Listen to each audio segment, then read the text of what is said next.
Bismillahirrahmanirrahim. Alhamdulillahilladzi amarana bittaubati wal istighfar wa nahana 'anil zulmi wal israr. Asyhadu an la ilaha illallah wahdahu la syarikalah al-aliyyul jabbar wa asyhadu anna sayyidana Muhammadan abduhu wa rasuluhul mukhtar.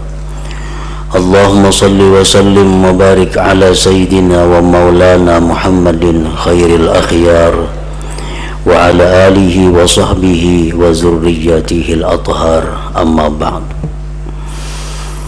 Yang kita hormati dan kita cintai para habaib, para alim ulama, muhibbin, hadirin hadirat rahimakumullah.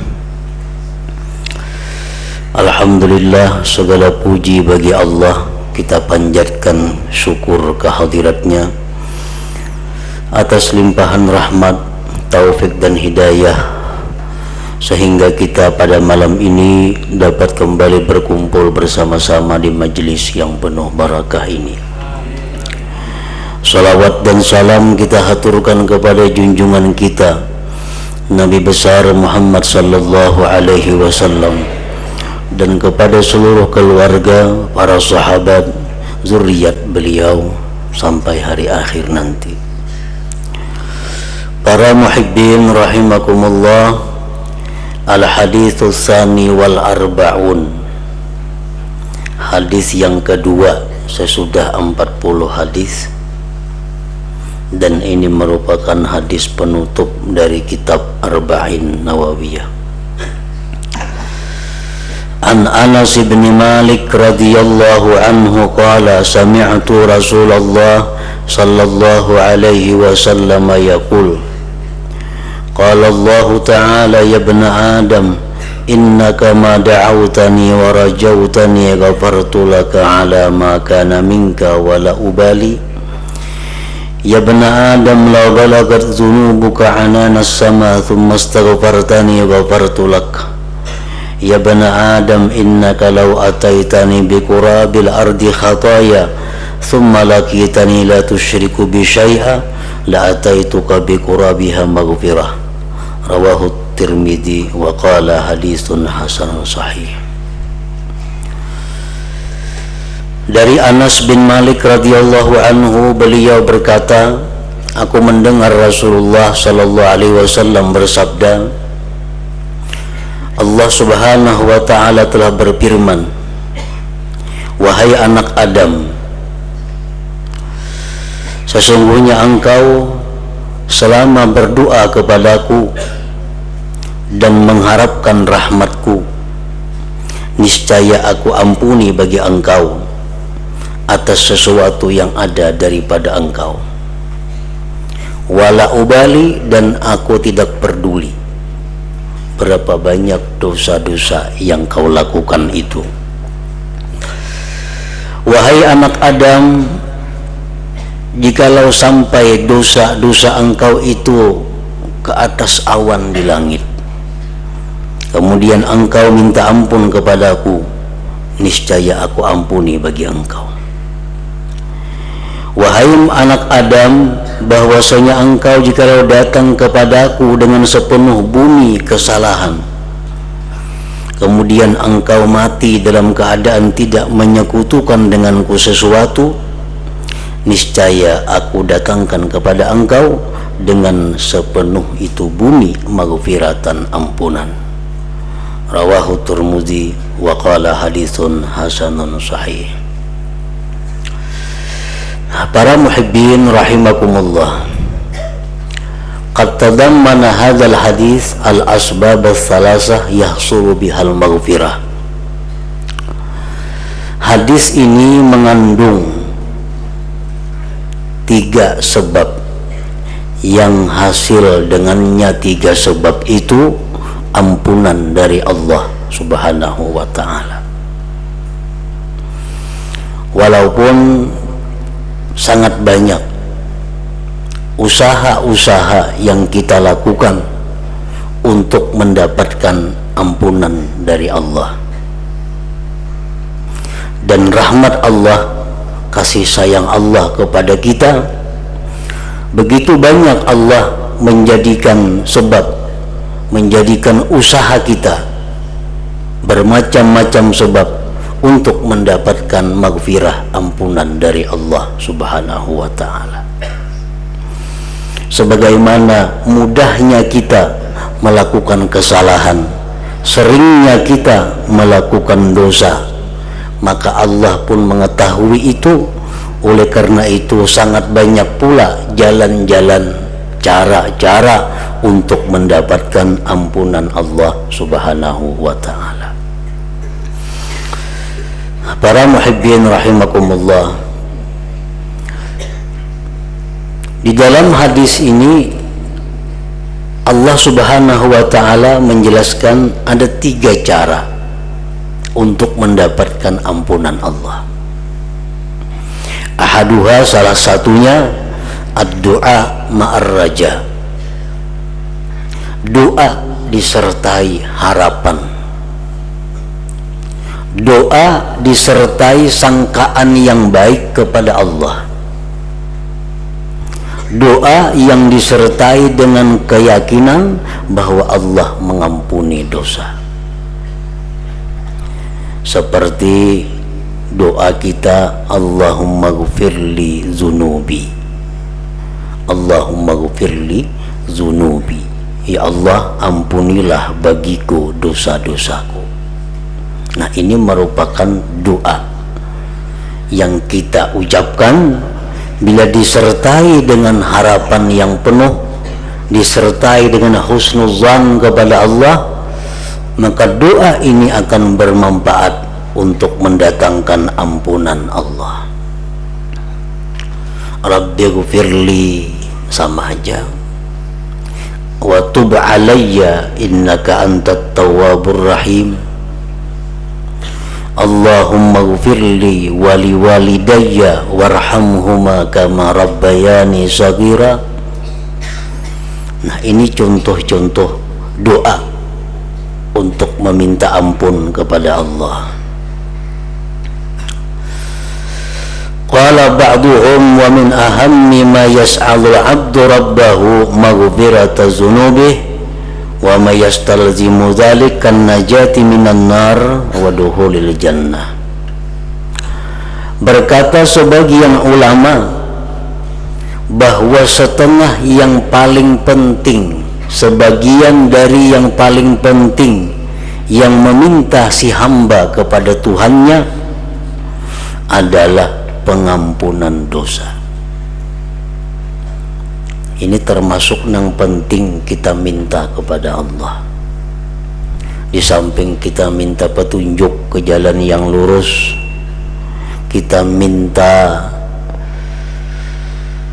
hidayah, kita minta macam-macam, tapi hendaknya jangan kita lupakan, bahkan hendaknya di awal-awal permintaan kita kepada Allah itu adalah pengampunan dosa terlebih dahulu. Allahumma ghfirli, ya Allah ampunilah aku.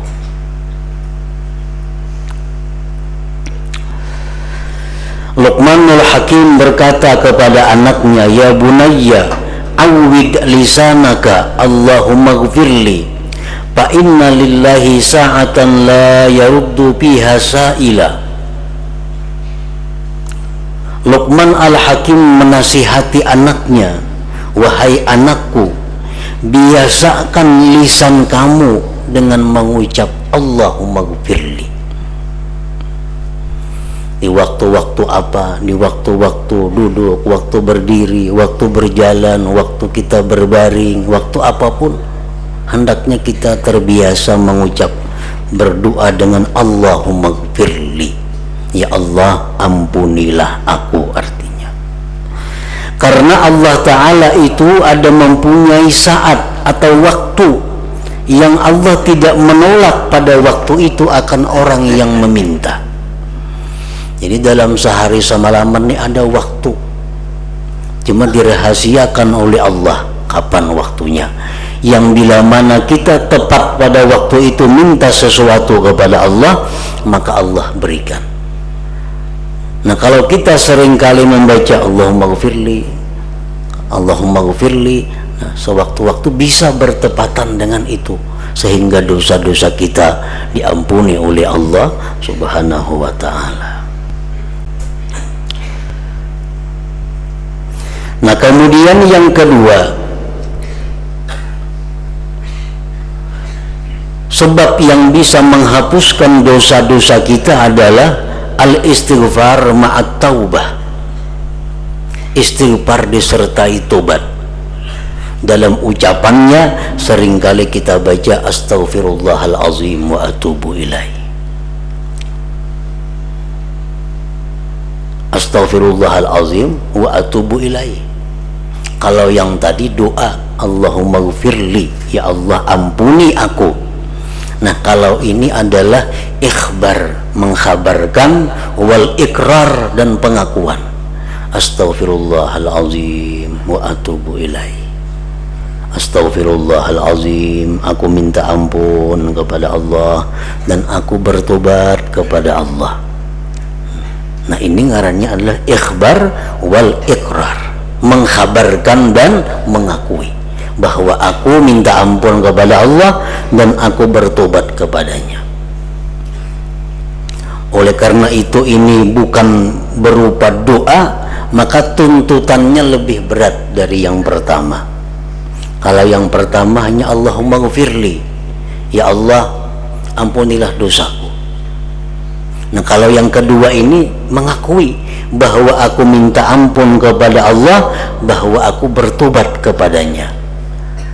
Nah, orang yang bertobat itu adalah orang yang menyesal, orang yang berhenti melakukan dosa, orang yang mencita-citakan akan mengulang lagi.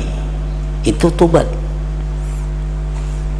Nah, jadi diperlukan kejujuran hati kita sewaktu kita mengucap astaghfirullahalazim wa atubu ilaih.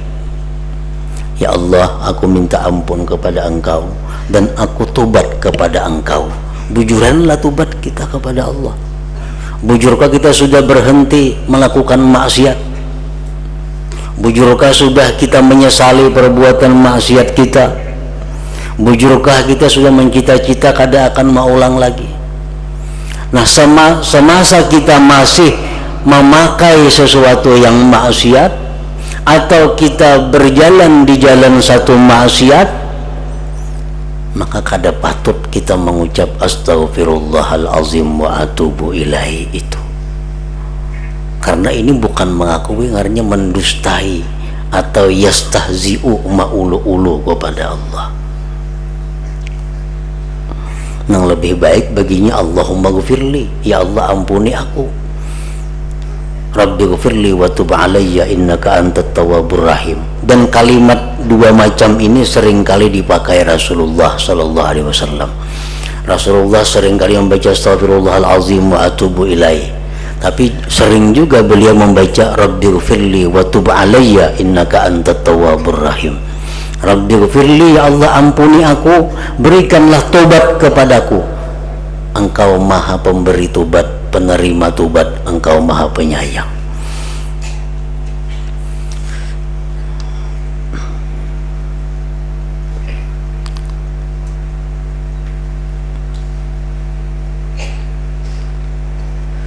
Qala ba'duhum, berkata sebagian ulama, salasatun la yanfa'u bihimul istighfar. Ada tiga yang tidak bermanfaat dengan mereka istighfar. Astaghfirullahalazim wa atubu ilaih, astaghfirullahalazim wa atubu ilaih, tapi kada ada manfaatnya. Siapa nang tiga orang ini? Rajulun muqimun ala imra'atin zina, kullama qada minha syahwata qala astaghfirullahalazim fayaqulu rabb tahawwal anha wa aghfiru lak wa amma ma dumta muqiman 'alaiha fa inni la aghfiru laka. Seorang laki-laki yang mempunyai perempuan simpanan zina. Seorang laki-laki yang mempunyai perempuan simpanan zina, Begitu dia selesai melakukan perzinahan, dia mengatakan astaghfirullahalazim, aku minta ampun kepada Allah, aku minta ampun kepada Allah.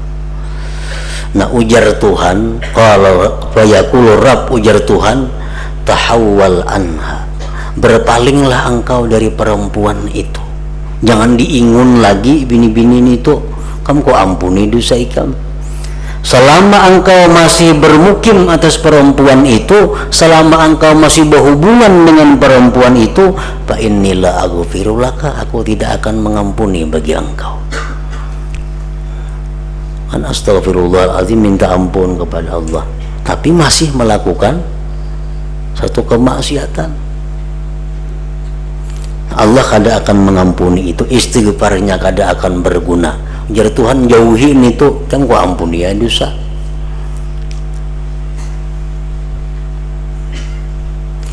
Wa rajulun 'indahu malul ghair fayaqulu astaghfirullahal azim ba'da ma akala mala fulan fayaqulu ta'ala rudda ilaihi mala wa aghfiru laka wa amma ma lam tarudda fala aghfiru laka.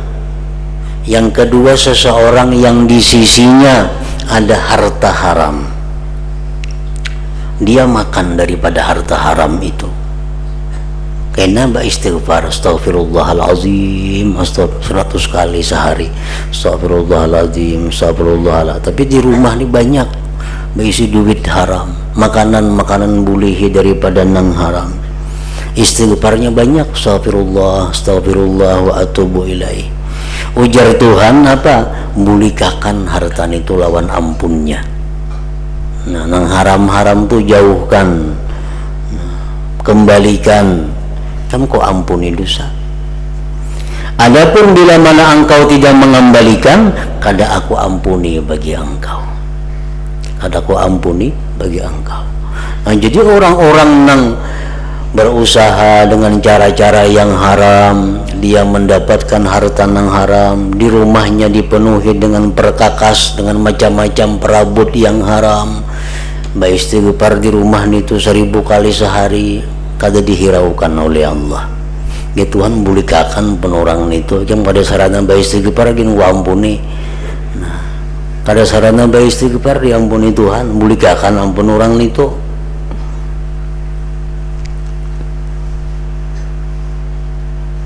Layam pak, kada bermanfaat, jauh lawan berpahala, artinya berpahala kada, manfaat kada ada. Yang ketiga, warajulun talabbasa bima'siyatin wa huwa yaqulu astaghfirullahalazim fala yughfaru lahu. Yang ketiga adalah seseorang yang berpakaian dengan maksiat, berpakaian dengan satu kemaksiatan, dia mengatakan astaghfirullahalazim, astaghfirullahalazim. Nah, kada bermanfaat istighfar itu. Misal pakaiannya pakaian yang kada disukai oleh Allah, yang diharamkan oleh Allah, di tubuhnya banyak perkara-perkara yang melanggar hukum Allah, mengucap istighfar, astaghfirullahalazim, la yughfaru lahu, kada diampuni baginya. Jadi artinya istighfar itu bermanfaat apabila disertai dengan tobat. Nah, disertai dengan tobat. Berhenti menyesal, berhenti berputus, artinya berputus. Jangan lagi disimpani, jangan lagi diingun. Amun masih disimpani barang maksiat itu, masih diingun barang maksiat itu, ngarannya belum putus lagi.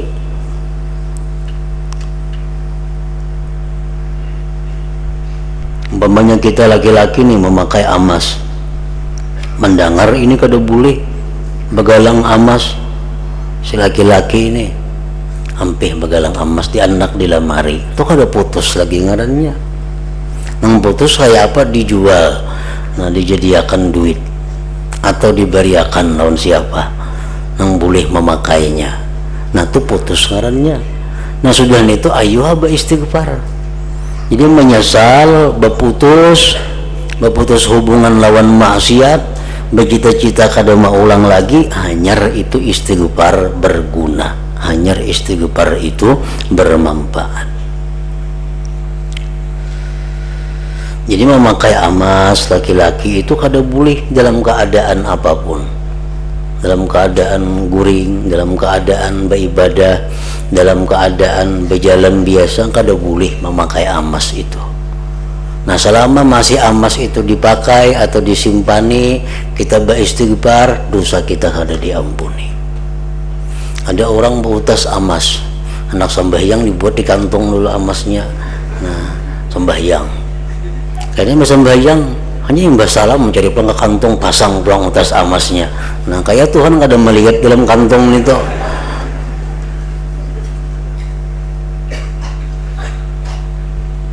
Jual amasnya itu, atau beriakan lawan bini-bini yang boleh memakai amas. Anyar istighfar, nah bermanfaat istighfar itu. Wa rajulun talabbasa bi ma'siyatin wa huwa yaqulu astaghfirullahal azim fala yughfaru lahu. Seseorang yang mengatakan, yang masih berpakaian dengan maksiat, berpakaian dengan maksiat itu umum, bukan hanya berpakaian baju, ada apapun.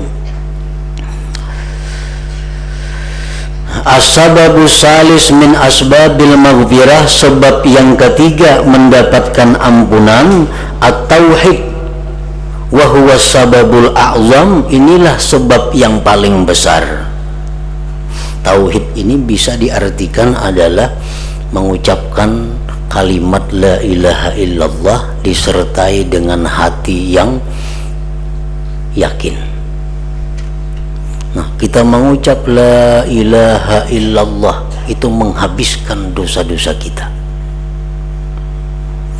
Apalagi kita mengucapkannya itu akhir kalam. Akhir kalam. Ujar Nabi kita menyatakan la ilaha illallah la tatruku dzamban wa la yasbiquha amal. La ilaha illallah itu tidak akan meninggalkan dosa, habis semua dosa kita bila kita mengucap la ilaha illallah itu. Qala Nabi sallallahu alaihi wasallam, man kana akhiru kalamihi la ilaha illallah dakhalal jannah. Siapa yang akhir kalamnya itu la ilaha illallah, dia masuk surga. Macam-macam maksiat semasa hidupnya dilakukannya, tapi inya diberi Tuhan hidayah, diberi Tuhan petunjuk, begitu hendak mati la ilaha illallah, mati masuk surga dah. Dosa-dosa yang diperbuat yang telah lalu itu habis, dapatnya kalimat la ilaha illallah itu.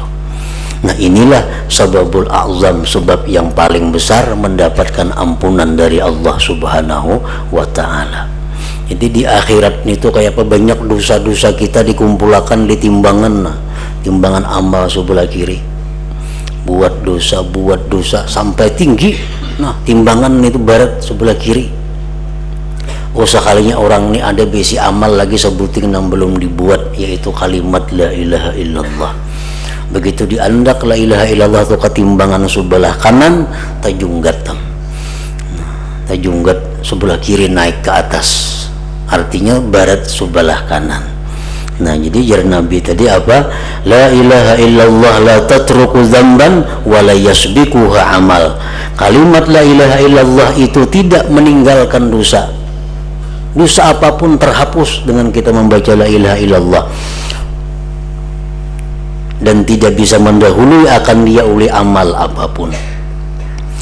Nah, para muhibbin rahimakumullah, para ulama mengajarkan kepada kita kaifiyat atau cara-cara bagaimana kita bisa mengatakan, mengucapkan la ilaha illallah itu.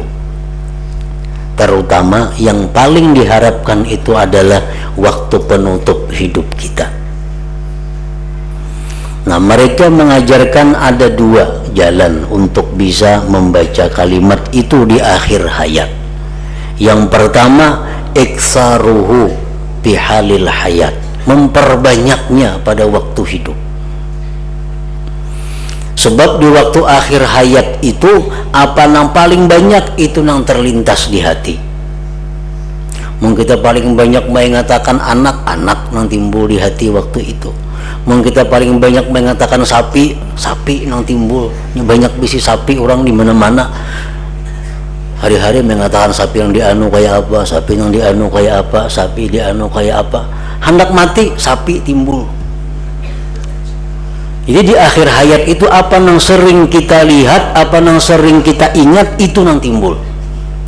Nah jadi kalau kita dalam hari-hari ini banyak mengingat la ilaha illallah, di akhir hayat itu yang timbul kalimat la ilaha illallah.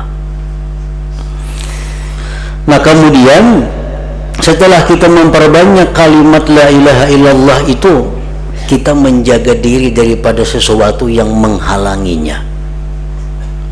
Ada banyak kalimat la ilaha illallah yang kita baca 25.000 sehari, 30.000 sehari, tapi kita ada melakukan hal-hal yang membuat kita terdinding daripada itu. Nah ini mesti dijauhi. Apa yang mendinding kita daripada mengucap kalimat la ilaha illallah itu adalah al-kabair, dosa-dosa besar. Dosa-dosa besar. Nah, dosa besar, terutama dosa-dosa besar uququl walidain, durhaka kepada kedua orang tua. Nah, orang ini berapa ribu aja membaca qul la ilaha illallah ini seharinya, tapi amunnya durhaka lawan ibu bapaknya, terima kadakawa, terhalang. Seperti yang dikisahkan sahabat di zaman Rasulullah SAW, yaitu Alqamah ngarannya itu. Nah Alqamah orang yang sangat akrab dengan Rasulullah, orang yang sangat dekat dengan Rasulullah, sembahyang bersama Rasulullah, berjalan-jalan kemana-mana bersama Rasulullah, sahabat bang, berperang bersama Rasulullah, hidup susah nyaman bersama Rasulullah. Tapi begitu Alqamah ini akhir hayatnya menjelang mati, kada bisa mengucap la ilaha illallah, ditalkinkan kada menyahut la ilaha illallah. Ternyata penyakit Alqamah apa? Nah, menyakiti hati ibunya. Nah, dengan cara apa dia menyakiti hati ibunya? Dengan selalu mengutamakan istrinya daripada ibunya. Nah, bini hanya diutamakan, kuitan kada dihirani, sakit hati sih dia. Mungkin kada sakit hati kada apa-apa. Ini sih sakit hati.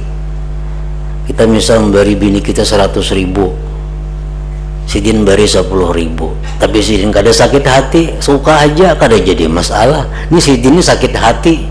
Nah, karena kita terlalu mengutamakan bini kita, sidin sakit hati. Nah, namun ini sebab yang paling besar untuk mendinding kita membaca kalimat la ilaha illallah di akhir hayat itu. Padahal kurang apa lagi nih lawan Nabi hidupnya. Kalau sudah perkara zikir, kada kehitungan lagi zikirnya. Tapi karena itu durhaka tadi, tetap kada bisa menyebut la ilaha illallah. Begitu Nabi kita datang, Nabi kita mau urus supaya mamanya meridai, akhirnya dengan mulus bisa mengucap la ilaha illallah sebelum wafatnya. Jadi kuncinya justru di keridhaan ibu. Nah itu yang pertama. Yang kedua, yang paling berpotensi untuk menghalang daripada mengucap la ilaha illallah itu adalah tarkus salah, orang yang meninggalkan sembahyang. Orang sembahyang ini kada karuan, nah sembahyang banu kada, manu sembahyang banu kada. Artinya perhatiannya kepada sembahyang itu kurang. Nah walaupun orang ini banyak zikir, itu akan terdinding. Yang ketiga, riba. Orang yang membungakan duit, yang berhutang duit berbunga, berapa ribu aja berzikir sehari, jamin kada kau mengucap la ilaha illallah ini. Karena itu merupakan pendindingnya. Riba itu pendindingnya daripada mengucap kalimat tauhid di akhir hayatnya. Nah walhasil seluruh dosa-dosa besar itu menghalangi lisan kita untuk mengucap la ilaha illallah. Nah, para muhibbin rahimakumullah, Imam Nawawi pengarang kitab ini menyudahi kitab ini dengan maghfirah, dengan bab ampunan. Nah, itu ngarannya tafaul, berharap agar orang-orang yang membaca kitab ini akhirnya mendapat ampunan dari Allah Subhanahu wa ta'ala, dan akhir kalamnya la ilaha illallah. Nah, jadi selanjutnya insyaallah kita akan sambung dengan kitab yang lain. Ila hadratin Nabi sallallahu alaihi wasallam. Al-Fatihah. A'udzubillahi minasyaitonir rajim. Bismillahirrahmanirrahim. Iyyaka na'budu wa iyyaka nasta'in. Ihdinas siratal mustaqim. Siratal ladzina an'amta 'alaihim. Asyhadu an la ilaha illallah wahdahu la syarika lah. وأشهد أن سيدنا محمدا عبده ورسوله لا إله إلا الله نستغفر الله لا إله إلا الله نستغفر الله لا إله إلا الله نستغفر الله لا إله إلا الله ونتوب إلى الله لا إله إلا الله محمد رسول الله صلى الله عليه وسلم فيا أيها الراجون منه شفاعة صلوا عليه وسلموا تسليما.